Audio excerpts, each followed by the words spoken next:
You thought I was kidding, wasn't you? You did, didn't you? Well, for you it's a day, for me it's straight after. So yeah, welcome to episode 13. I'm Lord Xaydam. Let's continue with the reading. Bow chicka bow wow. The lunch bell rings, signalling a return downstairs. Rin, you didn't finish your lunch again. I wasn't that hungry. If you don't eat more, you're going to fade away. Ukiora! And all the members of our organization. Come on, Kubo, we know you can bring him back. I read a fan fiction that has the same opinion on me. Might do a reading on that. No, actually I will, because it's smashing. It's almost over, hold on. Rin shrugs, as if this is an acceptable risk. Come on, we better get going.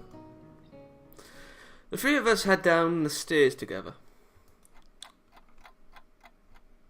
The afternoon class passes. Once again, I find myself without a plan for something to do after school, so I head to the library to return a couple of books I've finished reading.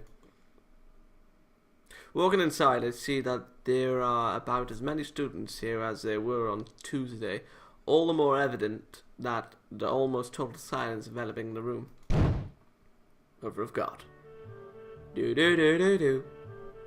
Do-do. I don't know why I did that. As I dropped the books, I borrowed into the... What?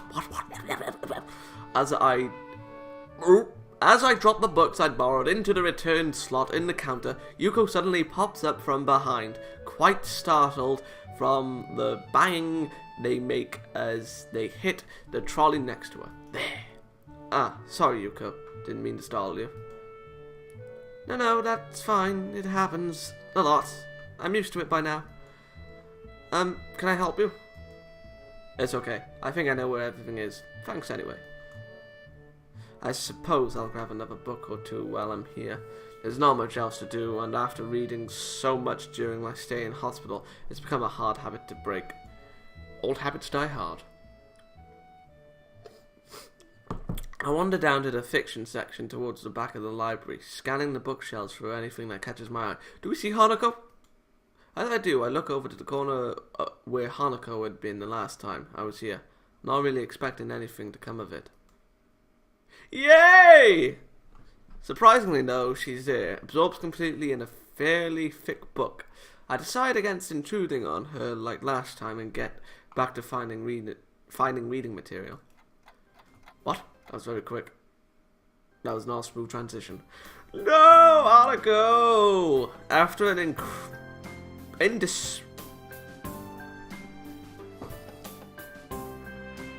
indescribable, I'm going to say, even though it doesn't even say that amount of time, spent pursuing the aisles, I know that word now, I finally decide on a couple of books to get and slide them off the shelf. Remembering a fuss, I quickly walk over to the counter, check out my books, and pop them into my bag as I walk out. By the time I leave the main building, sunset isn't too far away. A small trickle of students remain, but the majority have left, presumably to their homes and dorms. Yay. Feeling utterly drained, I head to my room to read the books I borrowed. There's been enough action and excitement for one day already. The first is Alice's Adventures in Wonderland. Surely you've seen the movie. I know the story, of course, but I've never actually read the original book. Fair enough. It's just as trippy as I remember the story to be, with the wacky characters and nonsense plot. Off with the head.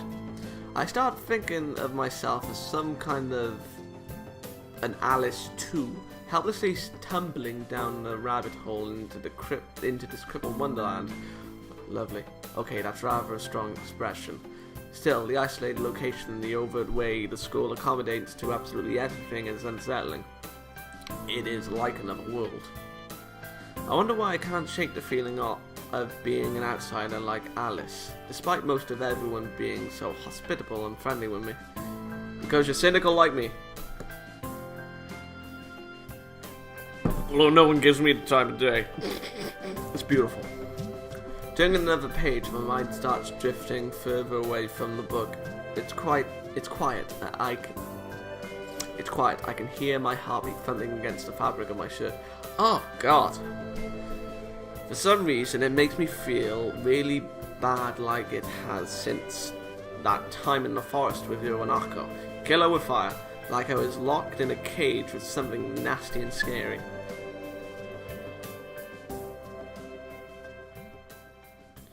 I put the book down. What was that word? I put the book down for a while and stare at the ceiling, taking my time to shake off the feeling. 200 pages later, I fall asleep. Mary, mother. Katawa. Yay! So, are we in the festival now? No, we're not. The students roll into class for the Sunday morning session, each and every one of them sporting the tired eyes of people that have worked through the night. Oh dear God.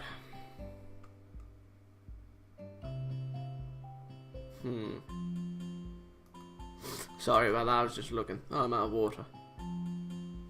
Yeah, I better try my Coke now. Beautiful. One day left to prepare, I suppose it's not so surprising. Thankfully, we only have to suffer through classes until the lunch break, and then our time is our own. Muto lurches into class in a tired stagger. I suppose students aren't the only people here that enjoy their late Friday nights. Hold on, what? Let me go back a minute. I thought you said Sunday then. Without saying a word, he scrawls some pages and questions numbers on the board and slumps down at his desk. It's completely a typical behaviour for him, but it appears that no one in the class is going to call him out on it. Click, damn it, mouse. Wordlessly, the students shuffle their textbooks into position and get to work. Not wanting to break the trend, I do the same. Fatigue has made the class antisocial. Not a peep is heard among the ruffling papers. They're like, get me out of this hellhole! That can partly be attributed to the 2 empty seats beside me. For some reason, Misha and Suzune aren't present, probably doing council work for the festival. They're the only 2 people. It's very quiet without Misha present. I wonder if she was born as rowdy as she is, or if she is making up for Shizune's lack of voice. Oh, that's probably a possibility. Nakai, can I speak to you for a moment? No. I'm so engrossed in thinking about Misha that I don't even notice Muto approaching my desk. Sure. What's this about? It's probably better if we speak outside the classroom. Is this about the flutter on the track? Something about this doesn't sound too good, but I stand up and follow him outside into the hallway. Muto stands in the hallway, scratching his head as he works out what he is trying to say. Sorry, I had to stretch. Not knowing what's going on, I wait silently. I heard from the school's head nurse that you had an incident the other day. And, so it's about that. Well, kind of, but it's not anything to be worried about. Yes it is. Anything that can endanger your health is something to be worried about. We try our best here to prepare you for life here. Part of that involves knowing your limits and how to work around them. Click! It would be remiss of me if I didn't speak up about this. Alright, I get it. I'm sorry. Muto closes his eyes in frustration, and I realize that this probably wasn't the best thing to say. Something tells me that you're not sorry. Pretend as much as you want, but this isn't a normal school. Did he say that last time? I know this is a different scene, but I get the feeling we're going to get to the same ending of this section. a lot of people have put in a lot of time, effort, and money to make sure that you and every other student here can have the same level of education as your peers. For you to abuse that by throwing out advice, especially medical advice, is plain selfish. I'm not quite sure if this is actually how he feels, or if it is some act that he's practiced many times to guilt trip students into doing the right thing. Either way, it's working. I understand. This is all new to me, and I apologize. I know my limits now, and I'll be sticking to them. That smile that just appears. Muto appears to lighten up a little, satisfied that his message has been received. So then, on to my next question. How are you finding your studies? I understand you were laid up for a while. We're not too far ahead, are we? So this is the part where he takes us out, I think. I could be completely wrong. I don't really think so. I tried to keep up when I was in the hospital, so it hasn't been too hard. Muto taps his chin and raises an eyebrow as he absorbs this information. Is that so? I suppose there are still students out there that realize the importance of learning. I wouldn't go that far. I was only trying to keep myself occupied in my little life support prison. Well, yeah. You've got to keep up with these things, right? That's exactly it. One wrong move in this One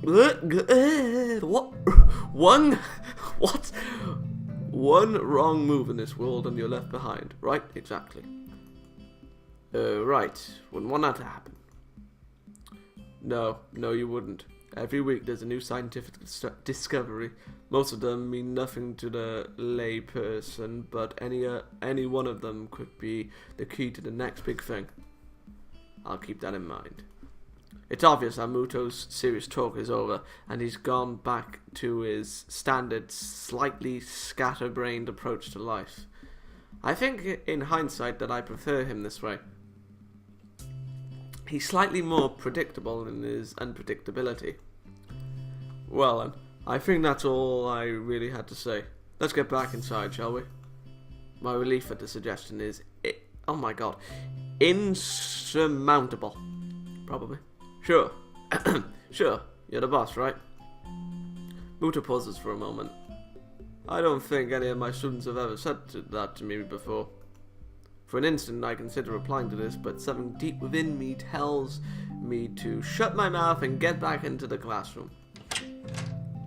Shut up and get in, boy. A few of the students jump at the sound of the door, rapidly trying to pretend that they are working on the questions on the board. Some don't even bother, their heads slumped on the desk as they nap. Thankfully, it would appear that Muto does not even notice them.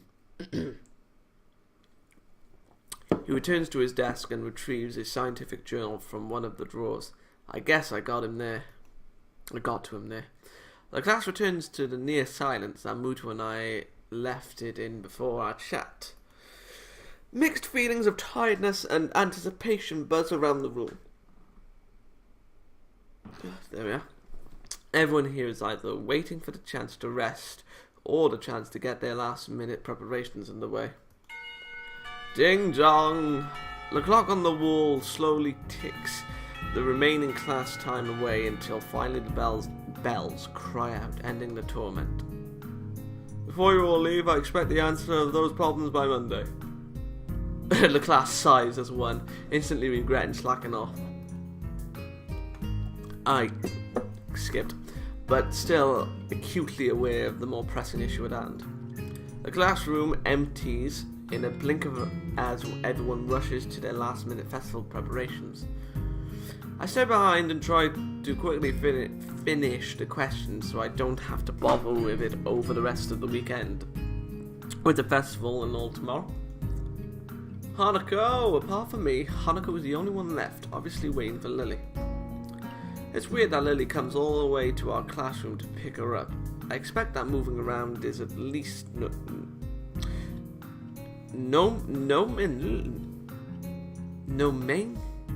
okay. Something harder for her than it is for Hanako. But it's none of my business, and I naturally don't ask about it from Hanako. Despite the relative proximity of our seats, neither tries to strike up a conversation about that or anything else either, so an oppressive silence falls upon the classroom. Time passes in silence. It's probably just 15 minutes or so, but it feels longer. I turn pages of my notebook. Hanako turns pages of a novel she's reading. My pencil lead splinters against the paper just when I was about to finish a paragraph. The sounds of my irritated sigh and the subsequent fumbling around for a sharpener feels like they're breaking the mood in the classroom. Hanako keeps her eyes firmly away from my direction. Before long, Lily's tall figure appears in the doorway. Can't believe I spelled that wrong all this time. Hanako? Oh, that smile. Her name is all it takes to make Hanako jump up from her desk and run to Lily. Oh! No! They talk quietly for a moment, but it isn't long before Lily leaves down the hallway and Hanako idles back into the classroom, taking her seat once again. I watch Hanako out of the corner of my eye, out of sheer curiosity at the idea that the two would be separated. For a couple of minutes, she does nothing but sit with her chin in her hand, staring at the desk dejectedly. The boredom evidently becomes too much for her, though, her slender frame reaching into her bag and pulling out a small book. Come to think of it, that isn't the one I saw her reading at the library. She must be quite a fast reader to get through them at this rate. Strike up a conversation. After about 10 minutes of restlessly shuffling in her seat and trying to read, Hanako closes the book and leaves too. As should I, since the assignment is all but finished and there is nothing else to do in the classroom. Not that I have anything to do anywhere else either. Oh my god, why is it still full? The school is a beehive of activity, but nobody pays me any heed. The saunter past classrooms filled with students frantically doing this and that, buzzing around like little worker bees. You wouldn't guess that school day is over. It's a bit quieter outside, but not by much. Quieter inside. People zip by, left and right, hurrying as quick as they can, busy and energetic. I feel the opposite. The midday sun seems to be draining all the spirit out of my body, making it feel limp all over. Warm, soft air flows inside my shirt, feeling like a cushion. I yawn nasally, thinking about what I do. I drop off my books at the door first, and then something I haven't decided yet. Maybe oh god. Oh god. What are you doing? No. No. No. On the way to the dorms, I spot Emi coming my way, running despite not having those weird running prosthetics on. I wave at her and she skids to a stop. Yo, Hiso! Spatters of white in a green paint adorn her nose and chin respectively, but her smile is wide as it seems it always is. She leans closer to me, amplifying the feeling she is examining me. What you doing? Nothing really. I don't have anything to do for the festival, and everyone else seems to be doing something important. That's perfect. Then you can help me and Rin. What? With festival preparation... Yeah, I did skip too fast.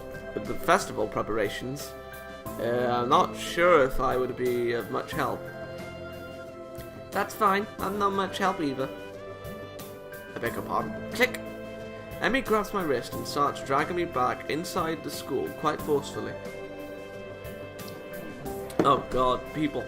Even her walking speed is more like jogging, making me stumble over myself simply trying to keep up. The stairs slow Emi down a little bit. Maybe it's hard to climb with her legs, or maybe she's finally run out of breath. I highly doubt that. We go all the way back to the 3rd floor and to the seniors' hallway, ending up where I left 5 minutes ago. I could just as well as stayed here waiting for Emmy had I known. So, is Rin working on that mural still? That's right. She needs all kinds of paints and brushes and stuff, so I went to get them from the art classroom. And you might help with that? Well, Rin told me you had already helped her, so I thought you wouldn't mind. I see. Finally, people are away. So thanks to Emmy's flaky logic, here I am again, collecting the stuff from the art classroom from other people. The room was empty apart from ourselves and the lonely specks of dust floating in the air. Emmy skipped straight away to the back wall, digging out a tiny crumpled piece of paper from her pocket. Hold on. Pardon me, there we are. I burped. While she tries to make sense of the scrawled handwriting, I take a closer look at the materials lying around here. Dozens of paint cans and bottles are arranged on the shelves in a most unorganized fashion, not unnatural. Some look like they have been left there for several decades, relics of previous art club generations. Next to the heavy stacks of neatly piled drawing paper are boxes full of different sized brushes and unsorted crayons. The smells of paint, turpentine and fresh paper floated in the stale air, mixing in my nostrils to form that unmistakable scent of art. Emmy studies her notes, comparing them to markings on the various paint cans, and passes them to me as she finds the correct matches. She stretches her neck to look on the topmost shelf, but it's not quite enough. Her eye level stays below the shelf no matter what she does. Emmy gives up and just looks. And Emmy gives up and just I said that right. Looks up to the shelf longingly, like a child at a toy store, huffing in annoyance. At a moment of building anger, she starts jumping up and down, apparently trying to speed read the labels during the fraction of a second she can see them, and catch what she can see. And catch what she can. Oh my god. I read that wrong. Oh well. It's no surprise that she fails miserably and almost manages to bring the entire shelf crashing down. Now I see why me lending a hand here would be useful. Come on, let me do that. You can't jump high enough, and I don't want you to hurt yourself trying. Also, I'm like twice your height. You are not! She turns around, flaring scorn, flushed cheeks and all. Just kidding. Anyway, I'll look up there, okay? She glares at me one more time, but can't come up with a retort. With grudging hms, turns her back to me. So I begin scrounging the top shelf for paint while below Emmy crouches to scavenge what she can from the cupboards. I shake my head a little after double checking the shut up chair to ensure she can see me do so. Emmy having a complex about her height was a surprise. I wouldn't have joked about it otherwise. She seems easygoing, but I guess everyone has their weak spots. Only after we have almost all the items collected and spread out on a desk like treasure hunters' spoils do I realise that it wasn't necessarily the height jab that got her riled up. She might not like to be told that she can't do something like jumping. But Emmy herself seems to have forgotten all about it already. Quick to anger, quick to forgive. She is that type of person. At least she doesn't seem to have taken anything to heart. Beautiful. As she chatters away happily while we pick up the rest of the items and make our way back to Rin. Oh my god. I chivalrously carry the bulk of the materials as we make our way towards the dormitories. Rin is always stressed about getting her paintings done. It's her own fault though. She should have started earlier. Is she going to make it? No idea. It looks good to me, but with Rin you never know what's going on. I found her this morning lying in front of the dorm in fetal position. She hadn't slept all night. I can't believe that the night nurses hadn't found her. And now she's painting again like crazy. Yeah, I've noticed that she comes off as kinda unhinged, so to speak. Emi giggles at that, as well as my lightly too obvious awkwardness. I don't mind it. She's just a little weird sometimes.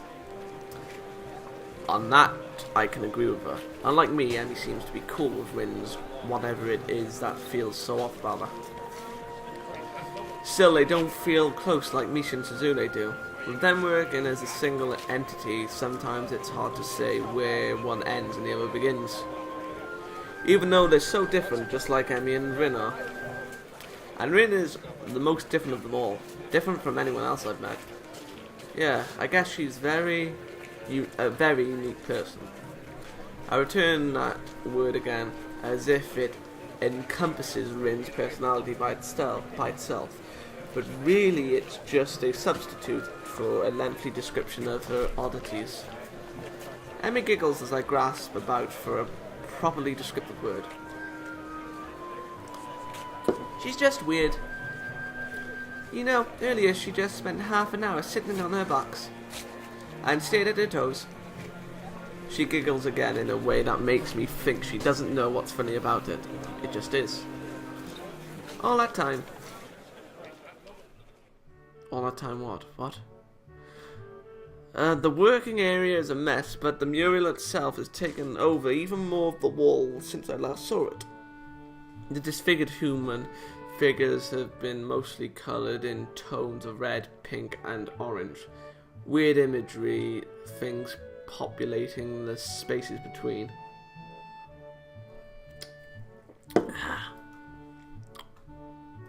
Well, it looks... Did I read that? Yeah, I read. It looks nice. I can't think of any word that would describe the work concisely and comprehensively, so I settle myself on the non-descriptive nice. But honestly, it seems like the area around the wall becomes untidier at the same rate as the mural progresses. The ground is littered with dozens of paint cans, various art supplies and empty soda bottles. And now that we've seen Rin, I will end it off here. Good day.